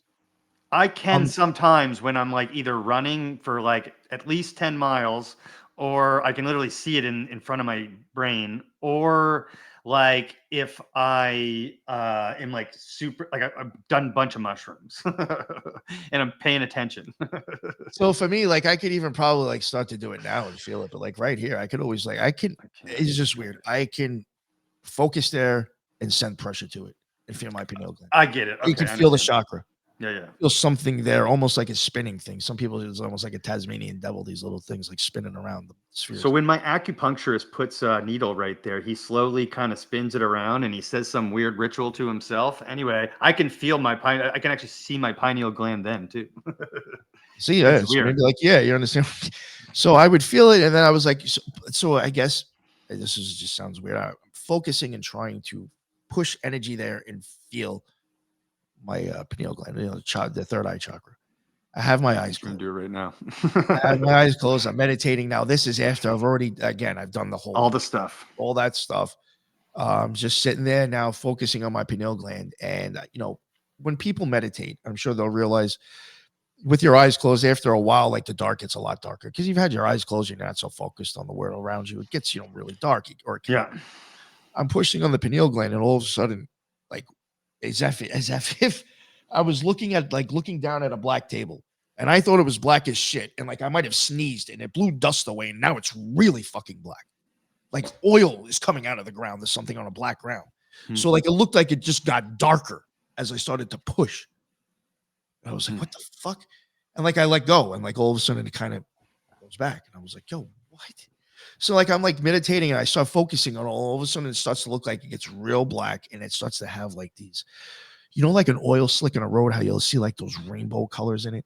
It's almost like these thermal rainbow lasers, like thin lines, kind of like looking like that, coming out from the black. And then it just all turns black. And it's blacker than black. It almost starts to like look like it's like a black Stranger Things. Whenever 11 was in that room with like a black water, Yes, kind of look like that, or like it would look like a black silk flag or something. It's hard to explain. And then all of a sudden it would just look like it just stands still. And then I would see like this little burning white dot in the distance. So probably the blazing star Crowley talks about. right. Out in the distance, and I'll focus on it. And it's like I have to push on my pineal gland. And it's like it locks in onto that little white dot, and all of a sudden it starts coming closer. And the white dot turns in like to a ball, but then like there's a black sphere in it, and then that becomes the eclipse. And I started to notice whenever I did that, I just started getting these visuals changing. So I was like, yo, what the fuck? So like even in some sense, I'll keep it real. I was just like, yo, maybe this is just like my imagination. And I'm just getting like an interesting fucking movie. It literally could just be my mind going, and it's just, but it was weird how you would start replaying certain things, So now I would get the pin dot, and I would get the blackness and the rainbow type stuff. I would get that every time. I would push on the pineal gland, and I was doing it for a little bit. And then one day I was just like, fuck it, I'm gonna keep pushing and hold it. And then that was the time when it's like the eclipse showed up. And then it starts looking like all these explosions like around it. And it's really hard to explain because like as you see this white dot that's in this darkness, there's, even with your eyes closed, there's certain stuff in there. I don't know if it's like the dark matter or what, but you can feel that there is a distance or something in between you and that light. And it's dark. And there almost looks like outlines of like, if you were to draw a cloud as like a child and you're just drawing all those things, it's as if those are like thrown in there all over the place. So like everything has like these curvatures, but it looks like it's hard to explain. It doesn't look like it has shape. It almost looks like those, when you were a kid and you had those 3D visors, you should be able to click those things on the side, and all that's doing is just basically layering images on one another. Yes. To make it look, it almost starts to look like that, but you can tell there's a depth. I would get that, but now it would start to come close. And then so like basically what I'm saying is, so you see these explosions, it almost looks like color bursting, but because of these weird shapes in the blackness, it starts to make it look like explosions. And then they start to basically just turn red. And if you've ever seen the one logo I used to use, it was like roses blooming around the eclipse. Yep. They start to look like roses blooming. And that's even another thing about Crowley. He talked about this girl, Rose, a lot. And if you look at his own handwritten notes for the vision and the voice, he's showing you that he's using gematria and that name Rose is being used for something else. You even have the Rosicrucians. Yeah. I was just going to say that you're going to see before you blast off. So you see all these roses blooming around this eclipse. And then that stops. And you start getting like all these like spirals. It's like out of the 4 cardinal directions. It's like starts spinning out like those light, vibrant colors I was saying before. And it's normally, I think, only purple, blue, green, and red or something like that. I can't remember all of them again. And it's like, it almost looks like a pulsating, vibrating like lights, but it's spiraling out of it. And then all of a sudden those would change into almost like sacred geometry. And you get all these like shapes like spinning. It's like flying towards me out of the eclipse. And then this is where like I know where to shut it off. That all disappears, and it's just like there, and it's just like right in your face. If you look at my logo, it looks like movie reels coming out of the eclipse. Another way I could explain it is if like maybe you were standing in a subway or a train station and you had trains going past you really slow, and every window on the cart was a different scene. So it really doesn't look like movie film, but it was just the best way I think you could kind of reinterpret it. You're going to have like these windows and mirrors that are just coming out of the eclipse, and they all look like different times and places. It's just like really weird. Only one time did I ever really entertain them enough to where it was really weird. It's like my attention went from the eclipse and it's like it turned to the window and it's like I glided over next to it. And I just have this image of this window and I'm not thinking, I'm just there. I'm just visioning it. And then all of a sudden something pops into my thought. I'm like, this doesn't look like a great place. It kind of looks like, Arizona or nuclear fallout. I don't know if I want to go here. For some reason, that was even a thought. I don't know if I want to go there. And then all of a sudden, I came out of it, which will make more sense when I get down the road. Basically, whenever I think of self, that's what destroys the whole fucking thing. Okay, that makes a lot of sense. The fear kicked in. It's over. You're already disconnecting yourself. Yes, I wouldn't get anywhere near it then. So I have different ideas of what all that stuff is about. It's probably, even to tell you the truth, might even be a little bit more advanced than taking it all the way. But those windows will come by, and then eventually that will stop, and then it's just there, and then it starts to separate real slow from the bottom to the top to where it looks like this crescent. But even as like the circle's going up, it almost even looks like an eyeball, like opening up in a sense. It's real hard to explain. Almost like a cartoon eyeball opening up. And when the white light is just there by itself, it's like looking down the barrel of a gun. It's like this white light just phew, and then like you feel your pineal and then just go poof. And at that point, but prior to that, I'm already starting to feel stuff in my body. By the time I've already gotten into the movie reels, the bottom of my feet and my legs, probably up to my chest, don't even exist anymore. You'll start to feel like tingling, and like all your energy starts to rise up, and it's like literally that part of your body's disappearing. It's like Tron, and you're getting scanned. Computer. Right. Sitting there, all that goes away. Starts to almost feel like literally the only way I can explain it is if you were laying down on a beach with your legs out and the water came rolling up and somehow it was able to go through your feet and then through your body and all the way out you, like through you, didn't go around you, just went through you. You literally feel like flowing. It all starts to build up into my chest and go into my head. And then when that explosion happens, keep it real, it feels like I just orgasmed at the top of my head, exactly where a Jew would put his cap. Literally feels like it actually feels like you're melting off all that shit that's attached to your soul. And like all you do is just all of a sudden just feel this immense 1,000 times feeling of love. And you're just blasted out into an image and you're just a part of it. And you're just there. That's it. You're not thinking anything. You just feel love and you're just having an experience and seeing things. Once I start thinking, where am I or what am I? And start changing my view, gone. Wake up. And then after you wake up, you gotta all these, I hate using the phrase downloads. You're gonna start getting visions of things that you probably couldn't understand. All of a sudden, it looks like someone took a puzzle piece and rearranged all the shit, and like, here you go, you did it wrong. It's like it's just really weird. It's like all these associations. It's like you just see like it's like if God's like, oh, this is what it means. It's just very weird. It's like these things are almost like shouted in your head and they become knowings. Yeah, I work in mental health and like in psychedelic therapy, like just in the traditional like scientific medical use of it. You're supposed to do like integrate what they call integration afterwards, which is like journaling, meditation, intention setting, goal setting, yada yada yada. Is there something similar that follows that experience that you were aware of, that you used, or were you just kind of left to your own devices after that? Because that sounds scary, or like that sounds like not scary. You weren't scared, but it must have been a lot. I'm like, what the fuck? Who do I talk to about this? Well, that was the problem. Well, first off, again, I wasn't even expecting that experience to even happen. Right. That was beyond my idea of what the fuck magic was.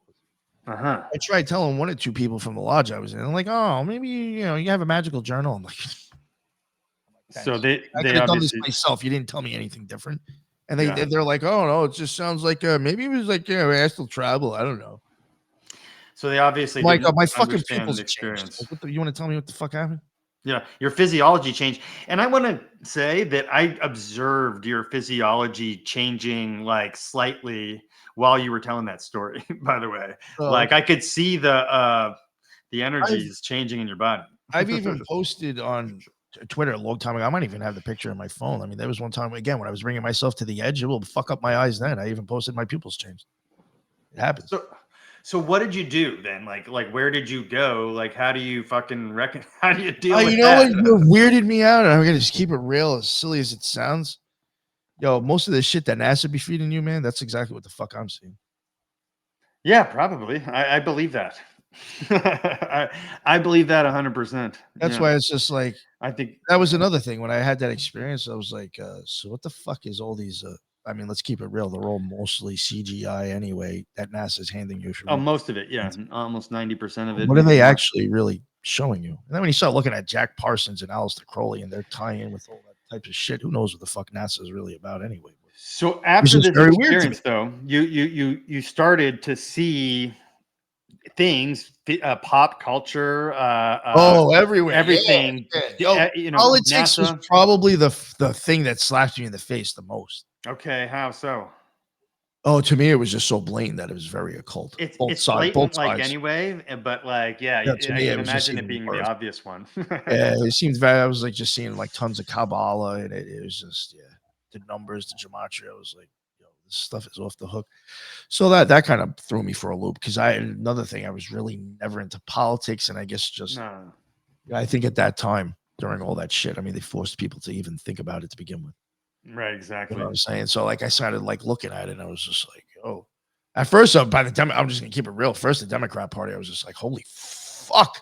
I was like, oh, these motherfuckers are ruthless. They're using egregores out there and I got BLM acting like fucking fools. Yeah. And then I started like, I started again, starting to just whatever, keep it real. I was a Trump fan at one point and certain things started coming out of his mouth. And I was like, yo, what the fuck is this dude's deal too? And once I started looking at his shit, I'm like, he's just as blatant with his numerology and everything else he does. Yeah. And can I ask you something just done that I see pop up on my YouTube all the time and I don't know what to think of it? Hollywood or elite, just general elite, hand signals in pictures and stuff. Oh yeah. Is that a thing? I've had people throw that shit up on my show prior to recording. They get a reaction out of me. I've done shit back because I've seen it done to me so many times. I know what the fuck, not maybe know what it is, but I know that's going to happen. They'll even do it back to play back. I'm not even a fucking Mason, and you think I am now because I just threw your hand sign. Because you just accidentally threw a hand sign, or you did it on purpose, or like that. Yeah, that's a big one. And that I actually think goes back to your eyeball. If you tug on that inside your eyeball, you'd be tugging on your hyaloid canal, and that's what would actually keep pulling your eyeball open or closed. If you went like that, technically, you'd hit the hyaloid canal. It'd be like a snapshot in your eye. Wow, that's wild. And so I have another question about crossing to the other side in the way that you did. Did you experience like what they call a life review? Like at the end, like a death review, you know what I mean? Well, maybe that's what made me start thinking. I was like, I think I'm killing myself doing this. Yeah. I would actually say like, yeah, I mean, I will say it totally changed my life. At this, I guess I feel I have a purpose at this point too, but or I have somewhat of an idea of my will. But yeah, it totally changed my life, and I definitely look at it differently, especially because I do think death was involved. It's hard to explain, but it was a complete life-changing experience. It sounds it. And I know that you like did. When a cucumber goes to a pickle, you can't go back. I appreciate you doing your best to use your like human words to like explain it, because I know that like there's really no good explanation. You can't like, it's like, so you were like using like words that like don't necessarily describe what you're trying to say, but I thought you did a really good job. What is your idea of your purpose then? Now you called it I know my purpose, or my idea of purpose. Or my will. Your will, yeah. It's to educate people and help them have an experience with God. Educate people on having an experience with God. You know what's interesting is like you wouldn't guess that just based on just generalities and cultural zeitgeist. That's just the shirt I'm wearing. Yes, exactly. But I think that it's kind of brilliant because you kind of do have to do a 180 in the way you're thinking in order to see things the way that you're seeing them, correct? You have to walk away from the zeitgeist. You know, you got to walk away from the programming. You got to do a lot of meditation. You got to do a lot of prep work. You got to do a lot of homework. That is one big thing that is something that you will hear from like even like in the OTO, like anybody who's like somewhat got a name. The first thing they're going to tell you, it's not going to sound glamorous or fun. If you want to get into magic or all this stuff, you're going to have to learn to meditate. Some people even say do it for 6 months before you even start doing anything else. Most people are like, fuck that, I don't want to do that. I don't think I did that. Just keep it real. But they all say I have to learn how to meditate. And again, when I've had these experiences after that one time I told you that ritual, it has all happened from me just sitting in a chair and closing my eyes. I did not do one ritual. I didn't light incense. I didn't take any drugs. I closed my eyes and meditated. So I didn't invoke any gods. I teach meditation in mental health practice, but in your view, like, because I know that it's very different in like a clinical setting, but what is what is meditation to you? For me, it's something I How do always you say. practice? I don't think it's. I mean, maybe it is possible. Well, I guess it is possible, maybe to not think. But I mean, for me, meditation would be like kind of like I got 100 voices in my head. Maybe I only got 10, and I'm trying to like have an idea that I'm thinking about. Okay. No, maybe I'm trying to understand a tarot card, or maybe I'm before my ritual. I'm just kind of try to just focus on what I'm doing and not thinking about what am I having for dinner in the next 10 minutes. Right. You know what I'm saying? I'm just like really just trying to focus on one idea and one thought. And maybe sometimes like these little gems will come through that isn't, my iPhone and actually goes along with the idea. And here's the thing about meditation that a lot of people might not get is that there are people who are born innately with the ability to do so. And then there are people who really have a hard time with it. And then there's also things like trauma that make it difficult to meditate and things like that. There are like people just born Michael Jordans of meditating, and then there's people just terrible at meditating. But the most important thing that I talk about meditating, and this is something that like I think that you're talking about too, is that it's a practice that you must do like regularly, and there's no other way around that. That's another reason why I even try to tell people, don't think it's like, oh, you're going to have to be totally like fucking deaf and no thoughts. That you put that up there as that's the end goal of meditation, you'll never try it. And it doesn't work. It's impossible. It's going to take practice. And I'll be honest, it was just honestly, once I started noticing myself feeling better or whatever, that actually was like enough to keep me hooked, to keep going even longer. I'll be honest, I even used to listen to, I would be slight, almost like teenagers, like mystical guided meditations, just so I could have something else going through my head. It's hard to explain, but I mean, I did whatever I could to stay meditating. I do that too, with those types occasionally, and like that's why meditation is a basic principle in mental health counseling. A good mental health professional will teach you that before ever turning you towards a doctor for medication. And the reason being is that you're able to, as a skill set, separate your like thoughts and kind of pare them down to like, what do you need to focus on in the here and now and present moment? And you mentioned that you started to actually feel better personally because of that. Can you just describe just the personal benefits and gains of like having that ability? Because it's profound. It can be profound. I think it just helped me like become a little bit more sharper. I don't think I was as anxiety ridden, less fear, less anxiety. Sure. I just felt like more at ease, more comfortable. I guess like less anger, less hate, which I guess would be a side effect of less fear. Yeah, it was just overall, it was probably just good for me, mentally. Yeah. I mean, it is. That's why it's like I think they should teach it to 5-year-olds, like not even about occultism or anything like that. You don't think so? Or you do agree? Yeah, no, that was even something people have different ideas about David Lynch. He was big with trying to get that implemented in certain schools. I think there was even schools where he ran a program where they're like, you got to, and it even showed you teaching kids to meditate at a young age exponentially helped them with school. Let me just give you an example. if you learn to surf or skateboard starting at 4 years old, you're going to be a ballin' ass skateboarder till you're 50. Tony Hawk. Okay? Yep. If you learn to skateboard or surf when you're 35, you're always going to be fucking terrible at it. Okay. And meditation's kind of the same way. And I don't mean to discourage people from trying meditation, because it's like, even if you go try surfing at 35, you're going to get something out of it. All right. So it doesn't mean you're not going to get anything out of it. What I'm saying is learning meditation when your brain is malleable and when your brain is like so easily learning and picking up. That's why like it's easy to teach a 4-year-old 2 languages at the same time. And so it's the same concept. There's less worries as a kid that they're worried about even. Yeah, well, that less worries as a kid, but translated all the way up until you're an adult, because I would have saved myself so much suffering personally, because personally inflicted suffering that like I'm worrying about shit and I'm stressed about stuff and like some girl or this and that.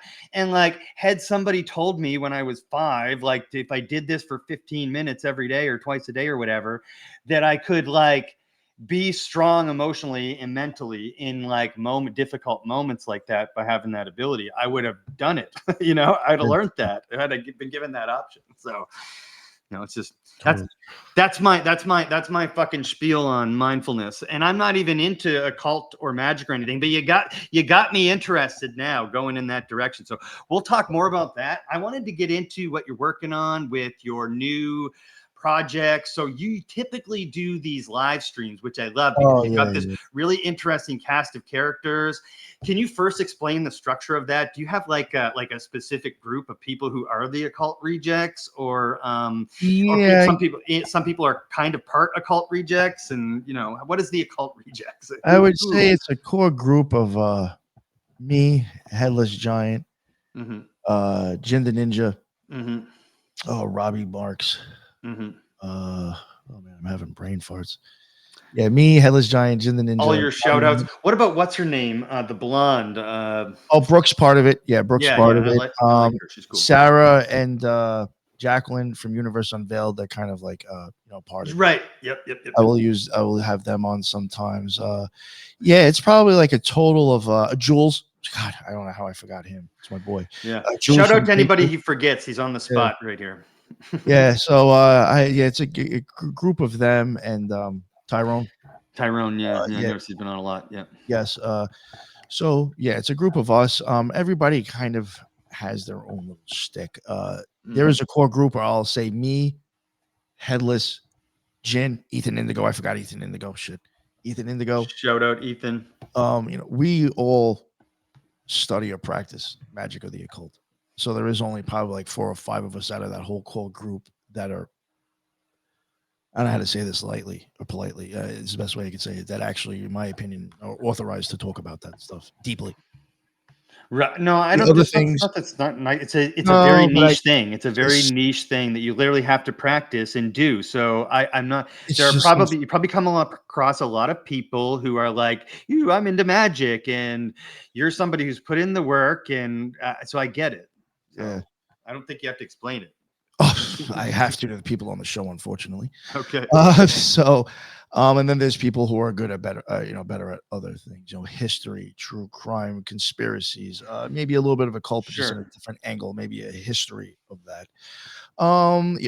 Sacred geometry. People might be better. Ricardo. I would consider Ricardo part of the Occult Rejects. He has his own. You know what I'm saying? His own part is stick. Is he the guy who brought the lost ancient history realm to Occult Rejects, or how did that come in there? Yeah, pretty much. Yeah. Okay. I mean, I was interested in that stuff, but he brought me like a science behind it, and I was like, "Oh, here we go. I can run with that." And then you started seeing all the occultism involved in there and whatnot. Oh yeah. So my experience is your guys' live streams. Do you do anything else? I know you're about to tell us about your new project, but the live streams. I mean, those end up being for my audio. My audio is actually a lot more bigger than my YouTube, but so like that. The live streams are basically just me going live to record an episode for the audio. So they kind of stay up, but then sometimes there are shows where I just keep it real. Looking at a live chat distracts you. I'll be honest. Sometimes I get stuck on what's being said in the chat and stop listening to the guest.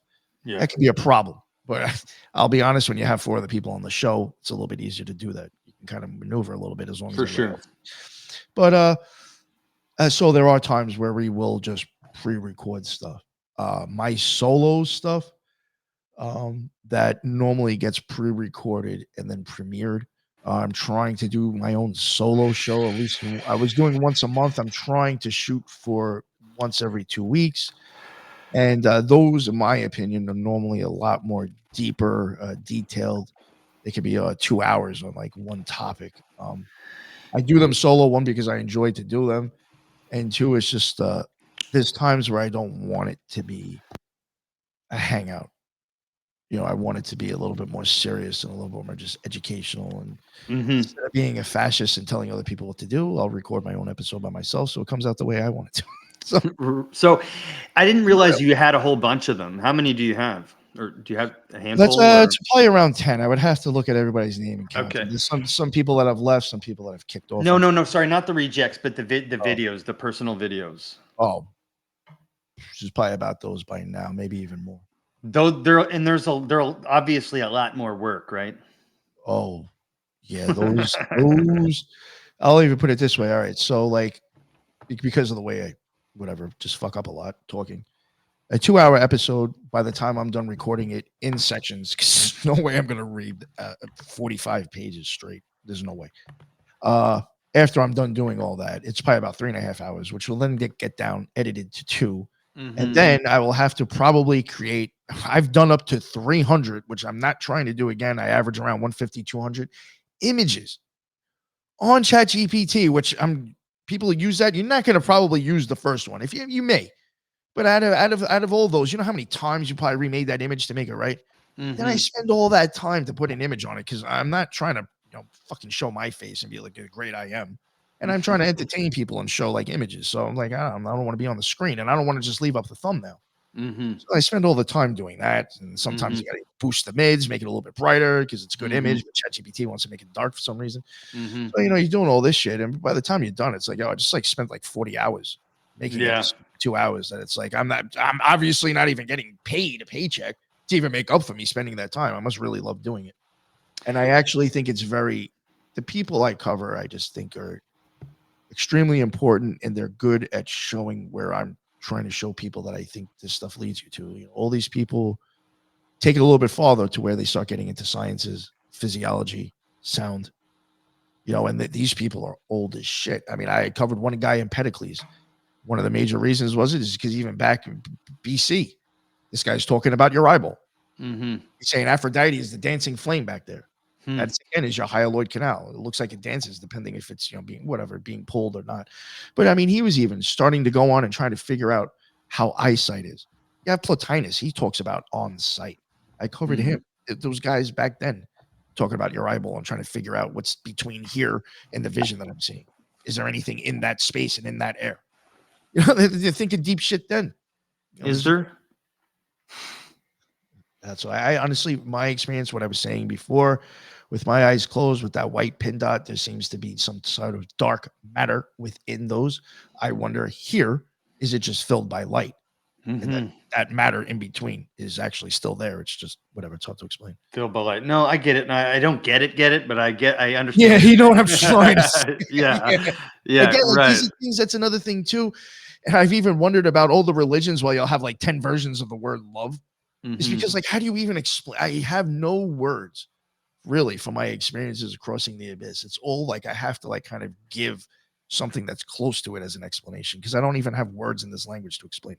And it's just love, like on another level, basically. Yeah, or just like even just certain things or feelings or expressions or things you see. It's like I don't know how to explain the way things look because the color and the texture is completely different and vibrant.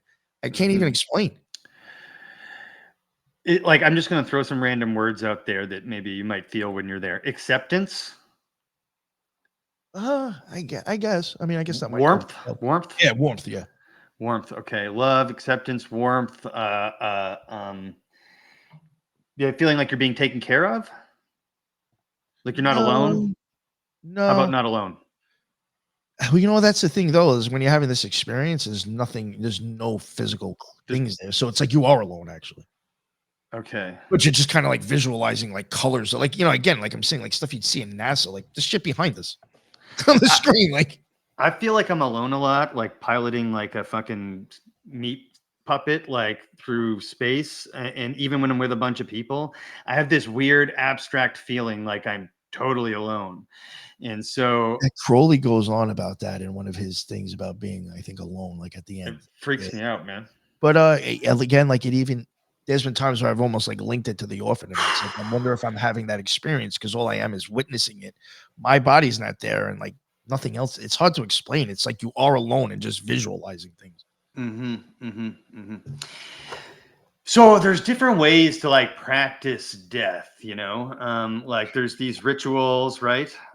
Or your face you make, are you think, am I wrong or? No, there is. It's just I don't want to ever be considered promoting telling people to go off themselves. No, I'm not saying to do that. No, No, I know, but like even like there is ways of But there's benefits to like I imagine because I'm trying to I do the sauna, you know, cold exposure. I'm fasting, you know. I'm trying not to die, Nick. You know, I think about it all the time. Like I think about, you know, and it's like it's not like a debilitating or crippling or anything, but I just don't want to get old, you know, and I don't want to die. And the reason why I'm even saying that is because like for somebody like me, like getting even close to that, like I'm just in awe of your ability to like kind of, and it's based on all that practice, I'm sure, but your ability to kind of stay present while that's happening, like while you're like while that magical experience you described is happening, because that is not something that most people could do. You know what I've even like kind of likened it to or linked it to? I was just like, it's almost as if you're being just the witness. Like, you know, I have like Jehovah's Witness. I'm like, it's just like I'm witnessing an event happen. Like I'm there just witnessing something happen. And then somehow I become part of it. So that's the whole idea behind meditation, just generally speaking. Mindfulness is to like be separate from the observer. Once you like can separate yourself from the observer, just as in an abstract way, you realize that, hey, these are just a bunch of thoughts in my head and I'm an observer like back there somewhere. Even that like helps you out like emotionally sometimes.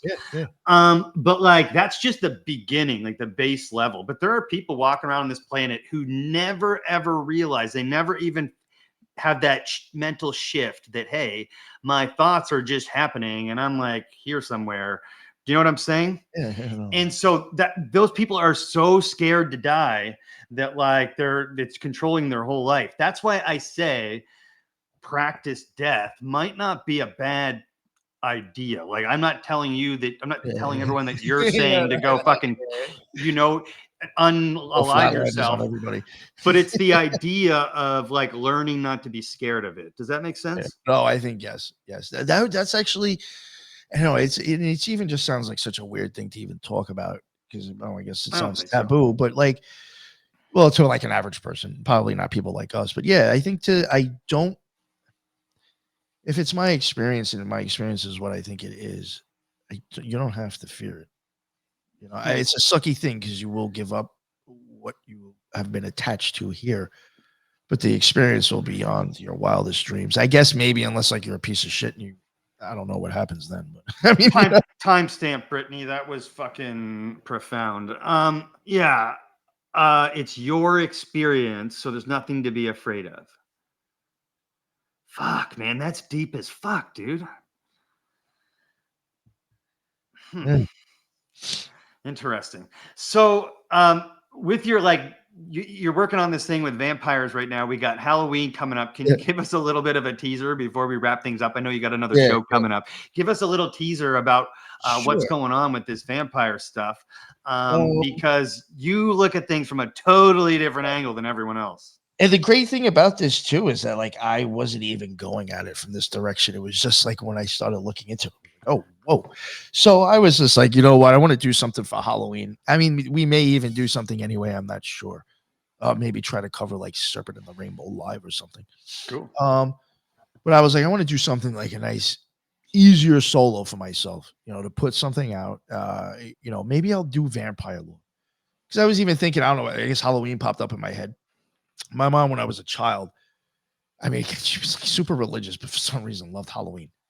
And she would dress me up like to the fucking nines as a vampire. She loved making me a vampire. And I looked sick. I'll be totally honest. My mom did a crazy job, face paint, the outfit, and everything. Good job, Mom. She loved making me look like this little vampire, and she'd take me out. So I was like, you know what? Maybe I'll do vampire lore. Like, where the hell did that actually come from? But I stuck very much to like the whole human thing, dying and coming back. In the beginning of it, I do cover how you get these other ideas and versions of what people might say is vampire-like and other pantheons and religions. But most of them always kind of go back to like some god that's like either like sucking your energy or like a demon that's like sucking your blood. It never really goes back to somebody who was a human, died, and then came back and started sucking your blood. Until like it was around the 1700s, the word actually started popping up. So I was like, all right, I'll start going from there. Like, what, vampire lore, the word, like, how did we actually get there? And I'll cover it from that. And as I started looking at like these two major writings that are like huge and considered like the Bibles with this stuff, like one was this guy, Don Calmet. And he was like a dude who went out and like went and investigated like vampire ghost stories and something else. And like, he like overdid it. Like he went and did interviews with the people. He went to the courts to see if these bodies actually got exhumed. He would go talk to the police or whatever and get their take on what was happening. This guy did a thorough thing. He found newspaper clippings and reported those of supposed vampire attacks and all the details. So, these things are like, whatever. They have a stamp of approval by academics and people. So I'm covering that. And all of a sudden I realized I kind of like going towards like TB. I was like, this is interesting. Tuberculosis. TB in these areas where a lot of this stuff is popping up, and rabies. So I was like, let me start looking at this from another angle. Or I started looking at like some of their other stuff. One of them was like a 13-page pamphlet. So I just read the whole thing, covered it. But I started looking at it and I was just like, this is really interesting, because even some of the stuff that they do, the way that they're dealing with it, it's like if you took half of law, because the stake through the heart was actually for murderers back in the day. So now you're actually taking something from law. Religious people had to get involved. So now the church actually has to get involved and deem this person with a doctor, probably, that they're a vampire and they need to be taken care of. So it was just like really weird how like, judges, doctors, fucking priests, and everybody's got to get cremated.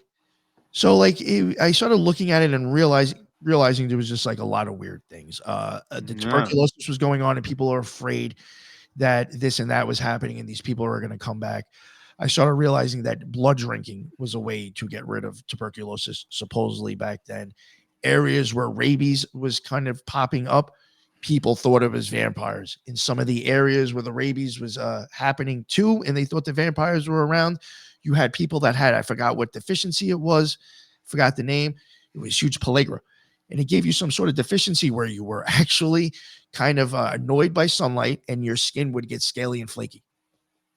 That's amazing. So now back in the day, the people that they were seeing go to these places to drink this blood, and then there was even women who were doing it, because back in the day, if you were broke and you needed iron, it was hip for these women to go drink a glass of blood to get their iron intake that way, because they couldn't afford meat and they were giving it out for free. And you just, I think I got TB. You go get your iron intake. They would actually start depicting them with pale skin, looking very, drawn out, and, drinking blood to stay alive, and started to call them vampires. I fucking had no idea. And I mean, one of the bats with rabies is called the vampire bat. You start taking all these things and you start seeing that these people are spazzing out, thinking people are dead, thinking dead people are actually killing people. In my opinion, what I tried to point, and again, this is like 30 pages, so there's a lot in there. I'm just trying. I read most of it this morning, but I was like, oh, this is a lot. In my opinion, I'm looking forward to the video. It's almost very much, I hate to say it, kind of like COVID. Where there was a lot of shit. That's exactly what I was thinking when I was reading it this morning. Yes. You have one side who's got the masks on, Yes. And then you have the other side who thinks if you got Exactly. injected, you're going to turn into a zombie and you're going to start shedding and get other people sick. This is the crazy shit we come up with to deal with fear. Yes. In my opinion, the whole vampire thing, people are handed, this is what you do for some reason, whoever was probably helping out somebody. But it was like the public was given by, again, law, the church, and science how to deal with this because of their hysteria. Tuberculosis and rabies.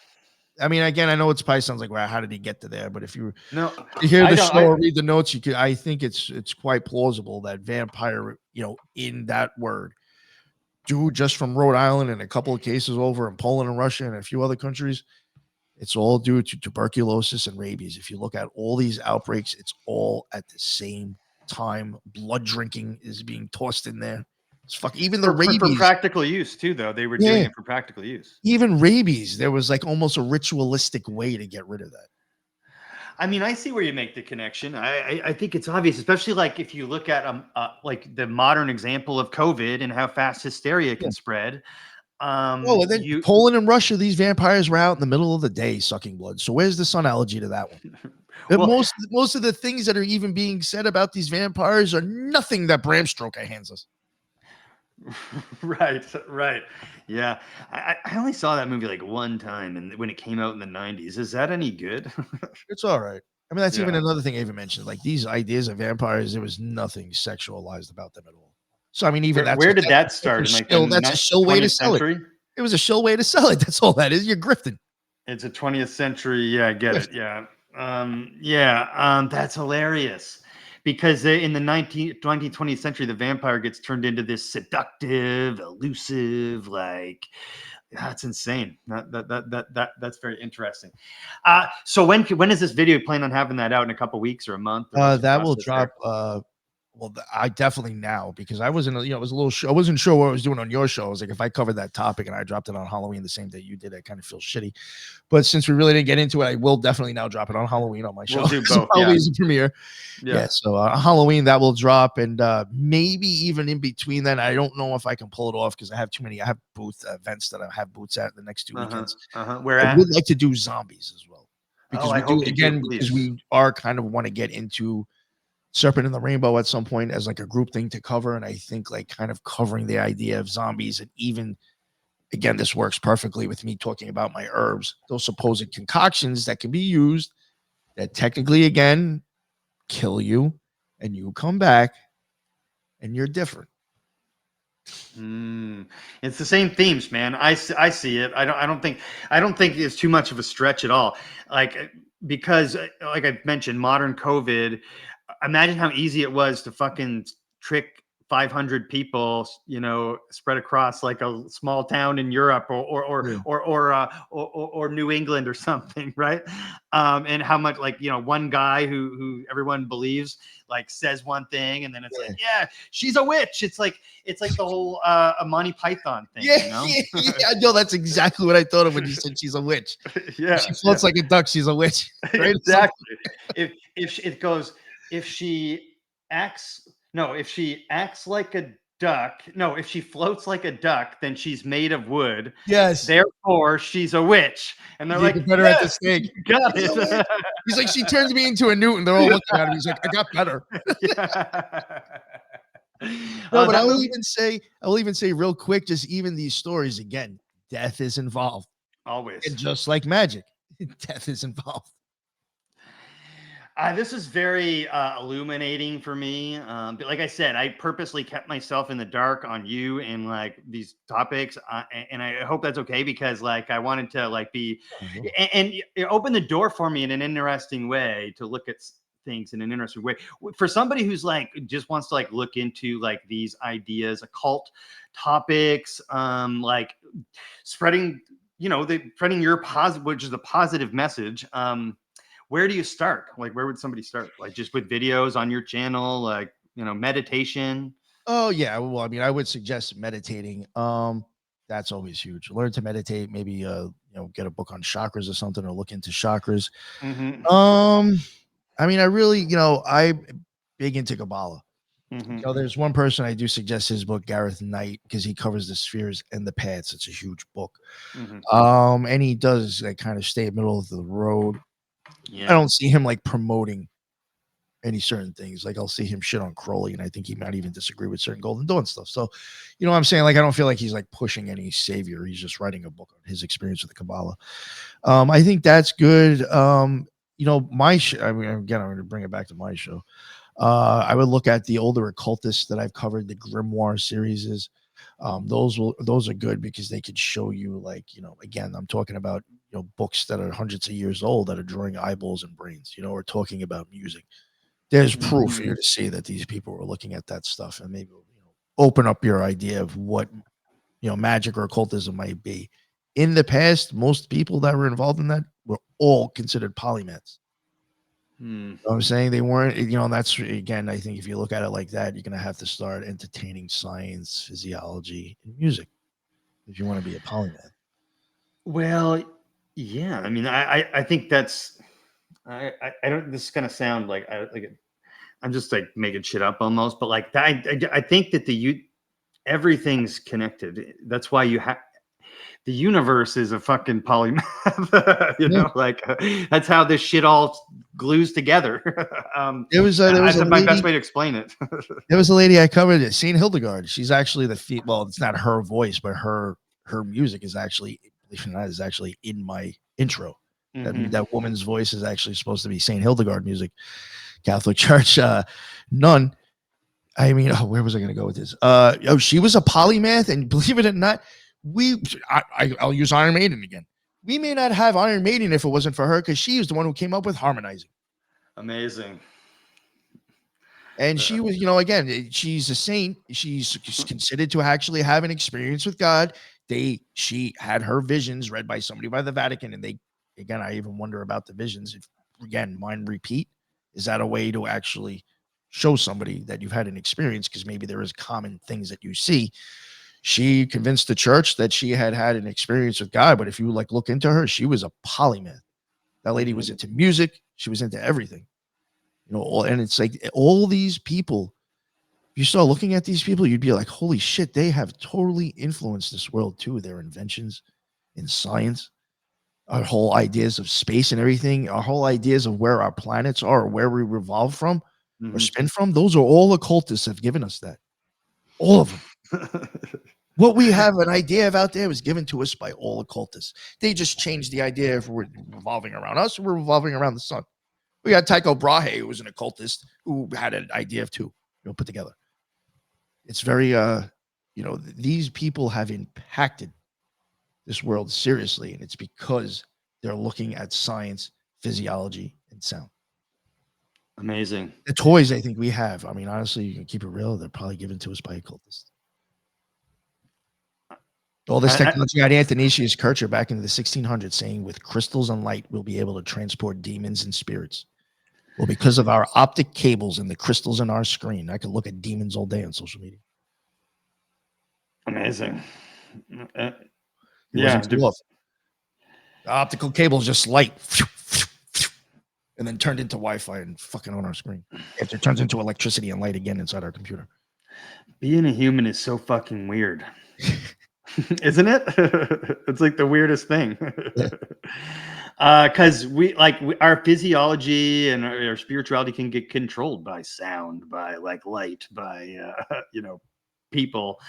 So I think that's a good place to wrap. Nick, thank you so much for joining the Multiverse. Sorry I made you wait so long. I think this was a good timing anyway, and I want to have you back on again because I'm going to go. Sure. I'm going to go through the other videos, not just the live streams, because I didn't even know you had 10. I'm going to go through those and then kind of maybe we can talk more about the occultism, and I'll have some questions. I'll be better prepared to talk about that if that's okay. Yeah. No, that's totally fine. Yeah. I Cool. definitely have a bunch out there that you could listen to.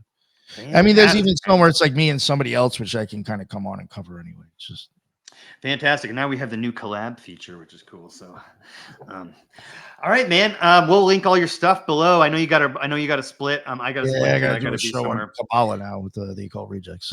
Cool. We'll enjoy. I'll throw it on in the background so you get some watch time. Thanks, man. I really appreciate it. Oh, and thank looking you. forward to seeing. Had a blast. Are you going to go to Arizona? Have you heard about this? If there's people there going, I might.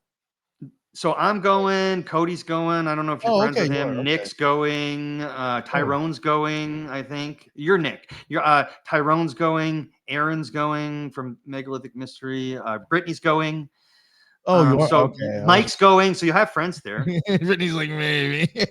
No, all right. Yeah, no, I'm no, yeah, and I've even had Wandering Wolf. Like, oh, Michael Collins, oh, you gotta go. Yeah, I was gonna see. I was actually just keep it honest with you. I was gonna talk to him about trying to get a booth, maybe at a discount, and then I'll go. He probably will let you. Yeah. Yeah, no, I did want to How talk. much are they charging for them? Yo, first time. Yo, this is the crazy thing. I don't even have enough fucking shit I could even sell to make the money back. First time booth is $1,000. Whoa.